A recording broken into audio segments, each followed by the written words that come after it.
Alright, so we're going to get our buffs up, and then we're going to melt the captain. Easy beans.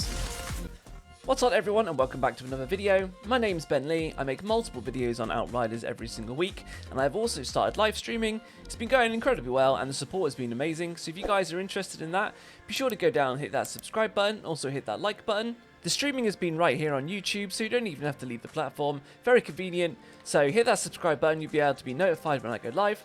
Don't be like Dave here. Come on, Dave. You could do it. But today's video, I've got a really good one for you. It's been highly requested in the stream. It's my top 5 tips and tricks that I use to maximize my clear speed and increase my survivability using my permacrit firepower trickster build. Now, some of these tricks might not apply to you if you're not a trickster, but some of these will benefit you no matter what class you are. And you never know, you might learn something new. But without further ado, let's get right into it.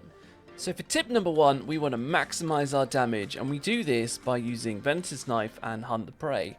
And that is because we have Disruptive Firepower, which upon activation of a Deception skill, increase your weapon damage by 35% for 8 seconds.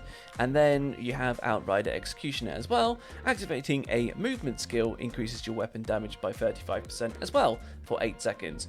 Using both of those, they stack together, and you're going to gain an extra 70% firepower. On top of that, you have Unforeseen End, and you also have another Unforeseen End over here.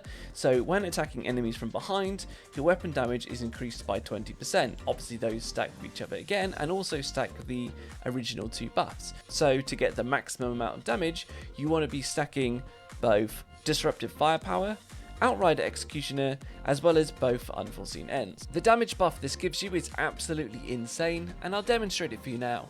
So first off, you're going to want to plan this slightly. I'll just freeze the frame. You can see on my screen there's an elite, and I want to be able to take him down as quickly as possible. So what you're going to want to do first is activate your Deception skill buff. In my case, it's Venator's Knife. Then very quickly after that, you're going to want to use your movement skill, and in my case it's Hunt the Prey. And then in my case, I'm also using Bloodlust and Embalmer's Rage, and both of these require a killing shot to allow the buff to activate.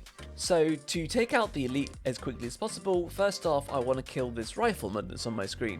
So I've already pre-planned this. I know that as soon as I teleport, I want to kill the rifleman and then switch to the elite with all my buffs going, which as you can see absolutely melts them down.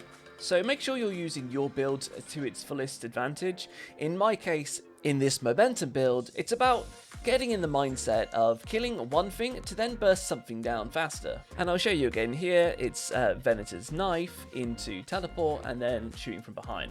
My next tip is to avoid this, being knocked down from a captain's melee. Because as a trickster, even if you've got them slowed, sometimes when you teleport behind them, they'll knock you down straight away, and it's really annoying. So it's a subtle little tip, but it makes a big difference to me on my runs, and the people in the stream thought it was really helpful, so it's definitely worth mentioning here, is when you use Hunt the Prey and you teleport behind a captain, move backwards just a couple of steps, even if you're aiming down the sights, and you'll see here that they miss. And again, you'll see when I teleport in here that they miss. So a couple of steps back can really make a big difference overall in a run, just in terms of clear speed, but also in terms of survivability, because if you're not knocked on your feet, you can kill things and heal up. So for tip number 3, it is shoot feet, not backpacks. Now that might sound a bit weird, but with a trickster, obviously when you're behind them, as we explained, you get your damage buff, but enemies like the breaches you're seeing here on the screen and the cremators have big backpacks, and essentially they're just great big bullet sponges. And I know that you can set the backpacks on fire and they die, and it might be very viable for a lot of different builds and a lot of different strategies out there. But when you're going with a build that requires you to get the killing hit, and especially with us tricksters, we get the Embalmer's Rage, but it's also how you get your mag back, and wasting all your bullets into their backpack is just not very efficient. So let's just break this down and slow this right down here so you can see what I mean.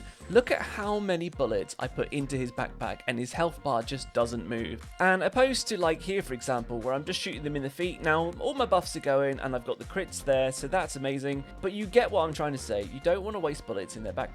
So my next tip is a bit of a hidden mechanic that comes with your melee ability, and it's to counteract skills like Crash here that this Ironclad's using, and just in general the great big AoEs that bosses and elites use to knock you down. Now, if you use your melee just before you're about to get hit by a skill such as Crash, you'll see there that I didn't actually get knocked back.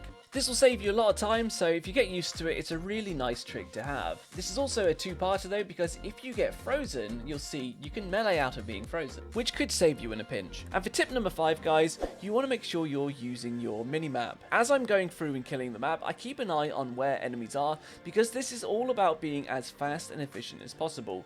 So for me, as I'm killing things, I'm constantly looking up at the minimap, so I can plan my pathing to be able to kill enemies as quickly as possible, while also then being as close to the next objective or the next door as possible to be able to progress through quickly. So look at the minimap and plan your pathing. Alright guys, so that's what I've got for you today. If you like this video, give it a like. If you want to see more of my future content or join me in the live streams and be notified, hit that subscribe button.